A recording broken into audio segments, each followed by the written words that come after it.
Hi అండి. Krishna Janmashtami special. దాదాపు 5200 సంవత్సరాల క్రితం మథురలో కంసుడు అనే రాజు ఉండేవాడు. ఆ రాజు వాళ్ళ చెల్లికి వసుదేవికి పెళ్లి చేసి పంపుతుంటే సడన్గా ఒకసారి ఆకాశవాణి ఇలా అంటుంది, కంస, జరిగింది తెలియక ఇంత సంతోషంగా సాగనంపుతున్నావు. నీ చెల్లికి పుట్టబోయే 8వ బిడ్డ నీ మృత్యువు అవుతాడు, జాగ్రత్త అని అంటుంది.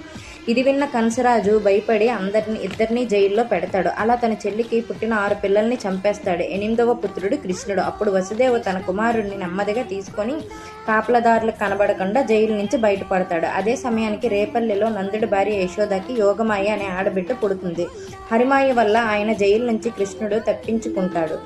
అప్పుడు వెనుక ఆదిశేషువు వాటిని మోసుకుంటూ వస్తాడు. అలా వెళ్తుండగా యమునా నది అడ్డు వస్తుంది. అప్పుడు యమునా నది అడ్డు తప్పుకుంటూ మార్గం ఇస్తుంది. వసుదేవుడు ఫాస్ట్గా నందునికి రేపల్లికి చేరుకొని వసుదేవ యశోద వాళ్ళ ఇంటికి వెళ్ళి తన కూతురిని తీసుకొని కృష్ణుడిని అక్కడ రిప్లేస్ చేసి వస్తాడు. వీడియో నచ్చితే సబ్స్క్రైబ్ చేసుకోవడం మాత్రం అస్సలు మర్చిపోవద్దు.